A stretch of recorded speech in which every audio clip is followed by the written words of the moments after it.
பெரியார் திடலுக்கும் எனக்குமான உறவு சம்பந்தம் 2019ஆம் ஆண்டு இந்த அரசியல் பொது வாழ்வுக்கு வந்த பிறகு நான் கலந்து கொண்ட முதல் புத்தக வெளியீட்டு நிகழ்ச்சி இதே பெரியார் திடலில் நடந்தது. அதன் பிறகு ஏராளமான முறை வந்திருக்கின்றேன். சென்ற மாதம் இளைஞரணியின் சார்பாக திமுக 75 பவள விழாவை முன்னிட்டு அறிவு திருவிழாவை வள்ளுவர் கோட்டத்திலே நடத்தியிருந்தோம். அப்பொழுது ஆசிரியர் ஐயா அவர்கள் வெளிநாட்டில் இருந்தார், சுற்றுப்பயணர். அவர் சென்னை வந்ததுக்கு பிறகு அவரை உடனடியாக சந்திக்க வேண்டும்.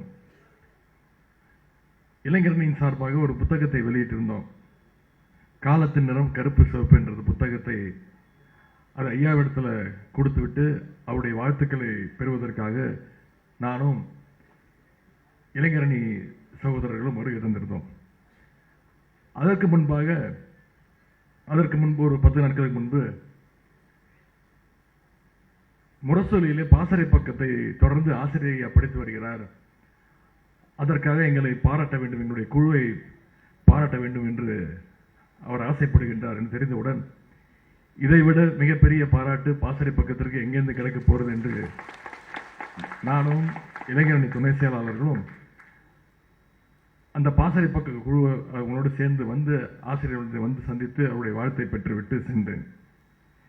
இந்த கொள்கை உறவின் தொடர்ச்சியாகத்தான் இன்றைக்கு அந்த உரிமையோடு தான் இந்த மேடையிலே உங்கள் முன்பு நான் நின்று கொண்டிருக்கின்றேன். இந்த மேடையிலே துணை முதலமைச்சராக அல்ல,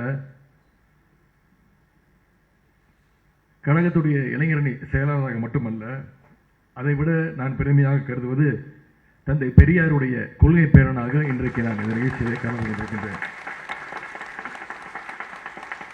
திராவிடர் கழகம் என்பது திராவிட முன்னேற்ற கழகத்துடைய தாய் வீடு என்று கலைஞர் அவர்கள் அடிக்கடி குறிப்பிட்டு சொல்வார். எல்லோருமே தாய் வீட்டிற்கு செல்லும் பொழுது மகிழ்ச்சியாக செல்வோம். குறிப்பா தாத்தா வீட்டிற்கு செல்லும் போது இன்னும் கூடுதல் மகிழ்ச்சியோடு செல்வோம். அப்படி என்னுடைய தாத்தா வீட்டிற்கு ஒரு பேரனாக நான் இங்கே வந்திருக்கின்றேன். இங்கே நம்முடைய ஆசிரியர் அவர்கள் தன்னுடைய 93வது பிறந்த நாளை கொண்டாட, அவருடைய பிறந்த நாளை கொண்டாட இன்றைக்கு கருஞ்சட்டை வீரர்கள் இன்றைக்கு தமிழ்நாட்டிலிருந்து பல்வேறு மாவட்டங்களிலிருந்து விலகி வந்திருக்கிறீங்க. நானும் கருப்பு சட்டையோடு வருகை தந்திருக்கின்றேன். சிலருக்கு வியப்பாக இருக்கலாம், சிலருக்கு ஆச்சரியமாக இருக்கலாம், சிலருக்கு சந்தேகமும் இருக்கலாம். தெரிஞ்சு போட்டு வந்தானா, தெரியாம போட்டு வந்தானா, தற்செயலா போட்டுட்டு வந்தானா அப்படின்னு நிச்சயமாக விரும்பித்தான் போட்டு வந்திருக்கிறேன், அணிந்து வந்திருக்கின்றேன். ஒரு புகைப்படம் இருக்கிறது, உங்கள பல பேர் அந்த புகைப்படத்தை பார்த்திருக்க கூடும். உண்மையான புகைப்படம், மார்க் செய்யப்பட்டதில்லை. 1979ஆம் ஆண்டு, எனக்கு அப்பொழுது 2 வயது. கலைஞருடைய கோபாலபுரம் வீட்டு முன்பு முத்தமிழர் கலைஞர் அவர்கள், நம்முடைய முதலமைச்சர் அவர்கள், அவருடைய கையில 2 வயது குழந்தையாக ஒரு குழந்தை இருக்கும். நான் தான் அந்த குழந்தை. அது இந்தி திணிப்பு எதிர்த்து நடந்த ஒரு போராட்டத்தில் கருப்பு சட்டை அணிந்து கொண்டு நான் பங்கேற்றேன். 3 பேருமே கருப்பு சட்டை அணிந்திருப்போம். கலைஞராக இருக்கட்டும், நம்முடைய கழக தலைவர், நான் 3 பேருமே கருப்பு சட்டை அணிந்திருப்போம். எனவே கலைஞர் வழியில, தலைவர் வழியில 3ஆம் தலைமுறை பெரியாரிஸ்ட் என்று சொல்லிக் கொள்வதில் நான் பெருமை அடைகின்றேன். இங்க கருப்பு சட்டை அணிந்து வந்திருக்கக்கூடிய நம்முடைய தோழர்கள் உங்களை எல்லாம் பார்க்கும்போது எனக்கு மகிழ்ச்சியாகவும் இருக்கும், அதே நேரத்தில் மிகுந்த வியப்பாகவும் இருக்கும். ஏன்னா நேற்றைக்கு இயக்கத்தை ஆரம்பிச்சு இன்னைக்கே நான் தான் முதலமைச்சராக வேண்டும்னு இன்றைக்கு பலர் அந்த ஆசையில வராங்க. ஆனா இன்னைக்கு ஒரு கவுன்சிலர் பதவி கூட எங்களுக்கு தேவையில்லை, ஒரு பஞ்சாயத்து தலைவர் பதவி கூட எனக்கு தேவையில்லை. எங்களுக்கு கொள்கை முக்கியம், சமுதாய தொண்டு மட்டுமே முக்கியம் அப்படின்னு பெரியார் காலத்திலிருந்து நீங்க அதெல்லாம் செஞ்சுட்டு வரீங்க. அதனாலதான் என்னுடைய தொண்டர்களை துறவிகளை விட தூயமானவர்கள் என்று தந்தை பெரியார் அவர்கள் அடிக்கடி சொல்வார். ஆனா அந்த துறவிக்கு கூட ஒரு ஆசை இருக்கும், தான் இறந்த பிறகு சொர்க்கத்துக்கு போவோம் அப்படின்ற அந்த ஆசை இருக்கும். ஆனா அந்த சொர்க்கத்துல கூட நம்பிக்கை இல்லாதவங்க தான் இங்க வந்திருக்கக்கூடிய கருஞ்சட்டை வீரர்கள். நீங்க ஆசை மட்டும் இல்லைன்னு கிடையாது, அதே நேரத்தில் கட்டுப்பாடோடும் கடமை உணர்வோடும் இங்கே வந்திருக்கீங்கன்னா உங்களையெல்லாம் வழிநடத்துகின்ற ஆசிரியர் அவர்களுக்கு தான் அந்த பெருமை போய் சேரும். இன்னைக்கு சுயமரியாதை இயக்கம் 100 ஆண்டை கடந்திருக்கிறது.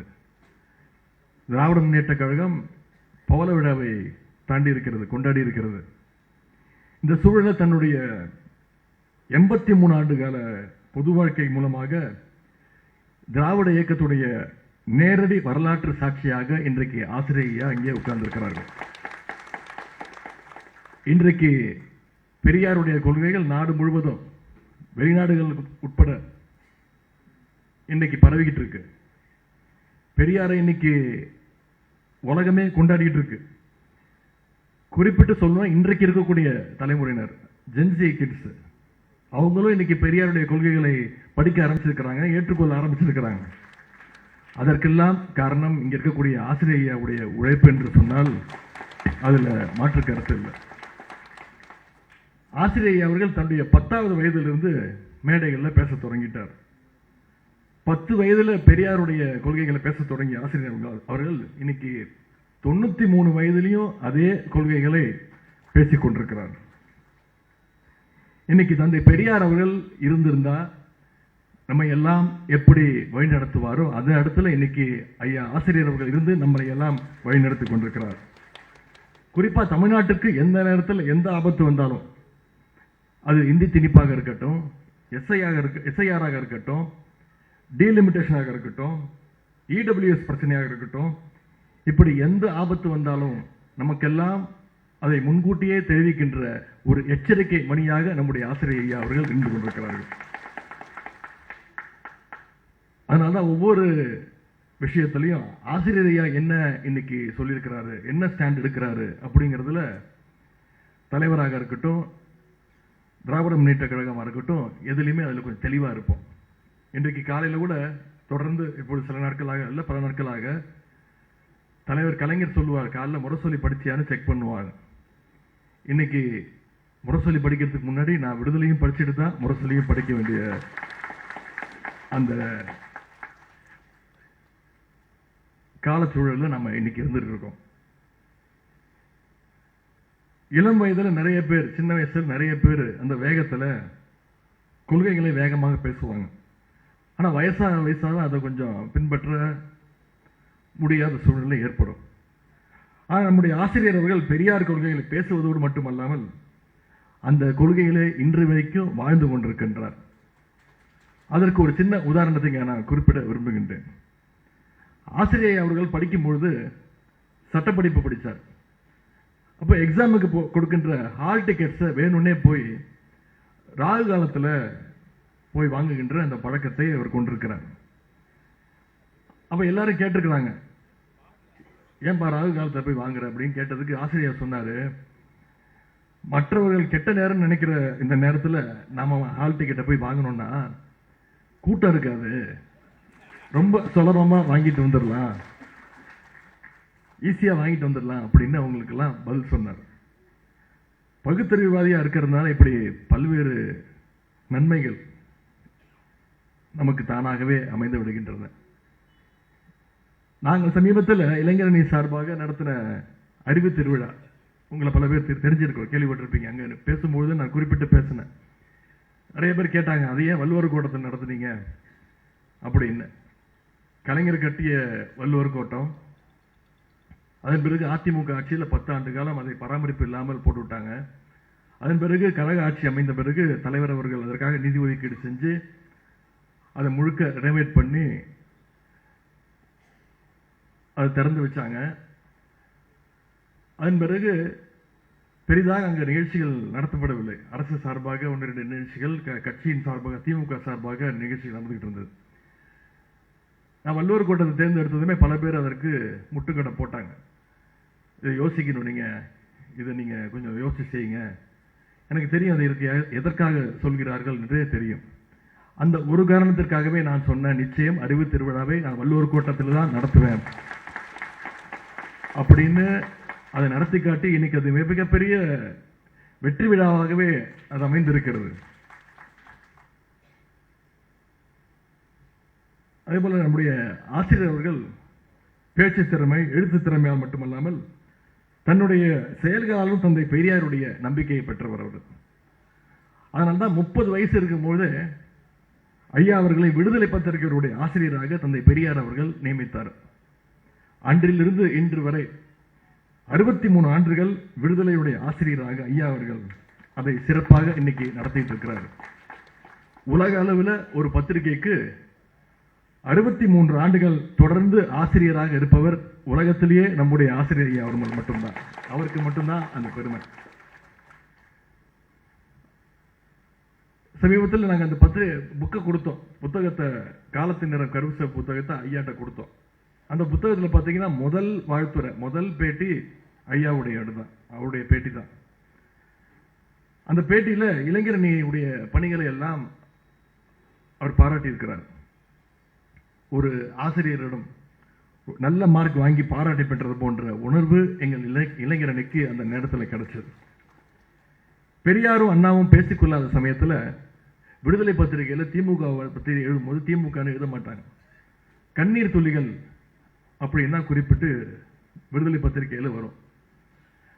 அதன் பிறகு பெரியாரும் அண்ணாவும் கலைஞரும் பேச ஆரம்பித்த பிறகு விடுதலையில் கண்ணீர் துளிகள்ங்கிறது திமுகன்னு மாற்றி எழுத ஆரம்பித்தாங்க. அதற்கு காரணமாக இருந்தவர் நம்முடைய ஆசிரியர் ஐயா அவர்கள் தான். அப்பொழுது கண்ணீர் துளிகளாக இருந்த திமுக இப்பொழுது உங்களுடைய கண்களில் ஆனந்த கண்ணீரை வரவைக்கின்ற வகையில் பெரியார் வழியில் நம்முடைய தலைவர் அவர்கள், முதலமைச்சர் அவர்கள் ஆட்சி செய்து கொண்டிருக்கிறார். திமுக முதல்ல ஆட்சிக்கு வந்ததும் பேரறிஞர் அண்ணா அவர்கள் சொன்ன வார்த்தை, இந்த அரசு தந்தை பெரியார் அவர்களுக்கு காணிக்கை என்றுதான் சொன்னார். அதே போல் நம்முடைய முதலமைச்சர் அவர்கள் சமீபத்தில் செங்கல்பட்டில் நடந்த சுயமரியாதை இயக்க நூற்றாண்டு மாநாட்டில் பேசும்போது குறிப்பிட்டார், திமுக செல்லுகின்ற பாதையை எப்போதுமே தீர்மானிப்பது பெரியார் தேர்தல் தான் என்று குறிப்பிட்டு பேசினார்.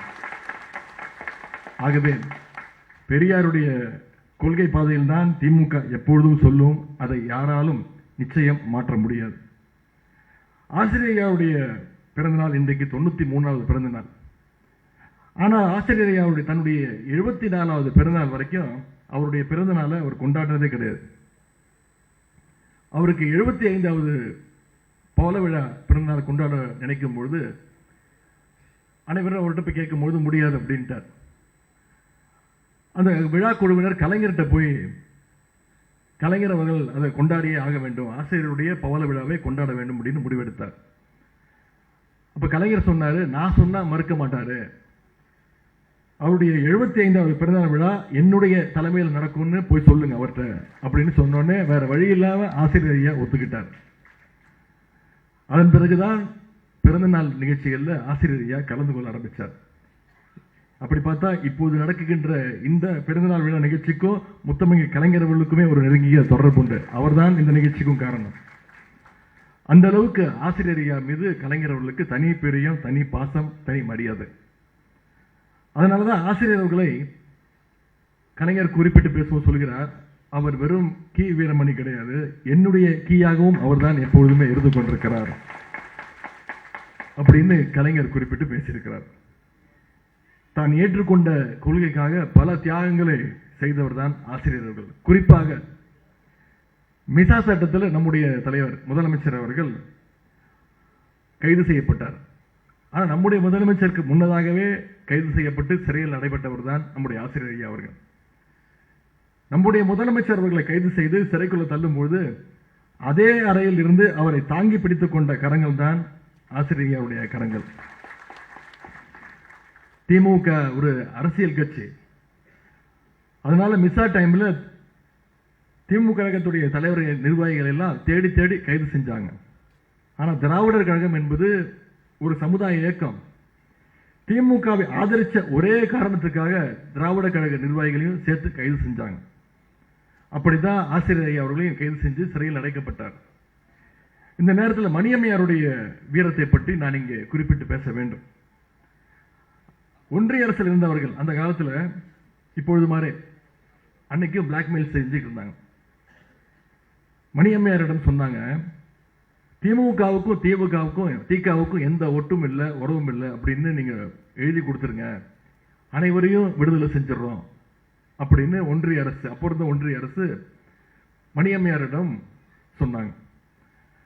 ஆனா அதற்கு மணியம்மையார் துணிச்சலோடு பதில் சொன்னாங்க, திகாங்கிற உறவு தந்தை பெரியார் உருவாக்கிய உறவு, அது கொள்கை அடிப்படையிலான ஒரு உறவு, அதனால எத்தனை ஆண்டுகள் ஆனாலும் எங்க இயக்கத்துக்காரங்க சிறையிலே இருக்கட்டும், நீங்க சொன்ன மாதிரி தான் எங்களால் எழுதி கொடுக்க முடியாது அப்படின்னு மணியம்மையார் அப்பொழுது சொன்னாங்க.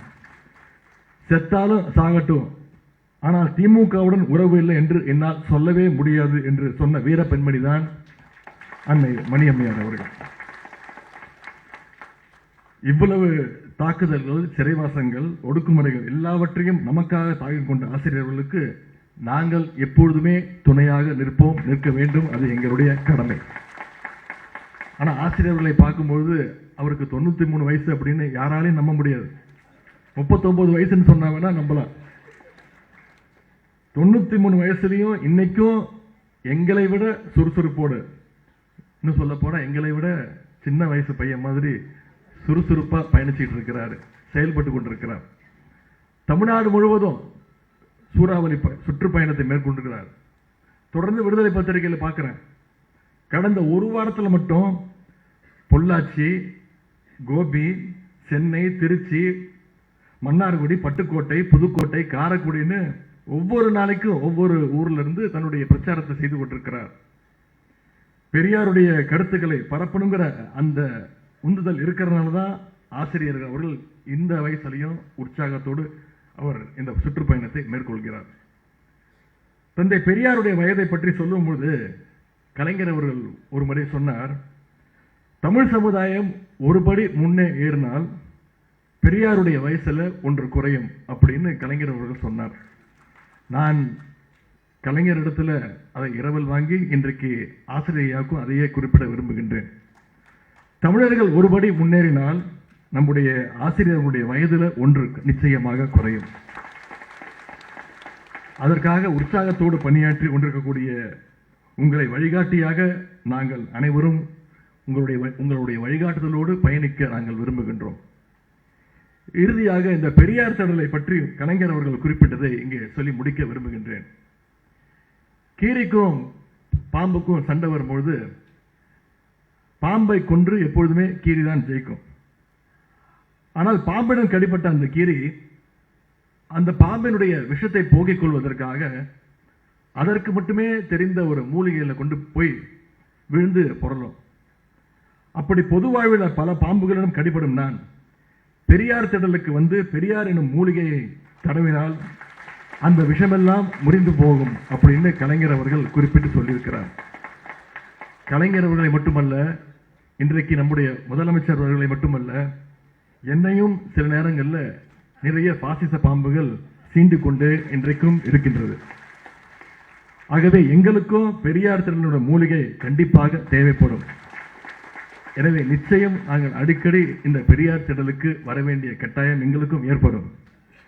இன்றைய அரசியல் சூழ்நிலையில் திராவிட இயக்கத்திற்கு சமமான போட்டியே இல்லை, வெறும் சூழ்ச்சிகள் மட்டும்தான் இருக்குன்னு ஆசிரியர்கள் சமீபத்தில் சொல்லியிருக்கிறார். மும்மொழி கொள்கை, டீலிமிட்டேஷன், எஸ்ஐஆர், நிதி பகிர்வில் பாரபட்சம்னு பாசிஸ்டுகள் எவ்வளவு சூழ்ச்சிகளை செஞ்சாலும் அது எல்லாம் நிச்சயம் தமிழ்நாட்டில் ஒருபோதும் எடுபடாது. தமிழ்நாட்டில் அவங்களுக்கு பழைய அடிமைகள், புதிய அடிமைகள்னு எத்தனை அடிமைகள் வேணா கிடைச்சிக்கிட்டே இருக்கலாம். ஆனா சுயமரியாதை உணர்வுள்ள கோடான கோடி பெரியாருடைய கருப்பு சட்டை பட்டாளமும் கலைஞருடைய உடன்பிறப்புகளும் இருக்க வரைக்கும் தமிழ்நாட்டை அவர்களால் தொட்டு கூட பார்க்க முடியாது. ஆகவே 2026 சட்டமன்ற தேர்தலில் பாசிஸ்டுகளையும் அவர்களுடைய அடிமைகளையும் வீழ்த்த நாம் அத்தனை பேரும் ஓரணியில் திரண்டு செயல்பட வேண்டும். கழக தலைவர் அவர்கள் நமக்கு 200க்கும் அதிகமான தொகுதிகளை ஜெயிக்க வேண்டும், வெல்ல வேண்டும் என்ற அந்த டார்கெட்டை கொடுத்திருக்கிறார், இலக்கு கொடுத்திருக்கிறார். அந்த இலக்கை அடைய நாம் அனைவரும் சேர்ந்து அயராது உழைப்போம். அதற்கான உறுதியை ஆசிரியர் ஐயாவுடைய பிறந்த நாளில் நாம் ஏற்போம் என்று கூறி, இங்கே பெரியார் உலகத்திற்காக நன்கொடையை பெற்றுக் கொண்டிருக்கிறார் ஆசிரியர் ஐயா அவர்கள். இங்கே கலைஞர் வழியில் மேடை மேலே அந்த இது வச்சிருக்கிறாங்க. இந்த நேரத்தில் வெறுமனே வந்து வாழ்த்திட்டு ஐயாவுடைய வாழ்த்துக்களை வாங்கிட்டு போனால் சரியா இருக்காது. அதனால் நிச்சயம் கையோடு கொண்டு வந்திருக்கிறேன். இளைஞரணியின் சார்பாக, திராவிட முன்னேற்ற கழகத்துடைய இளைஞரணியின் சார்பாக 10 லட்சம் ரூபாய் அவர் தொகையை உங்கள் முன்னிலையில் ஆசிரியரிடம் கொடுக்க விரும்புகின்றேன். வாழ்க தந்தை பெரியார், ஓங்கட்டும் ஆசிரியர் ஐயாவோட புகழ். நன்றி, வணக்கம்.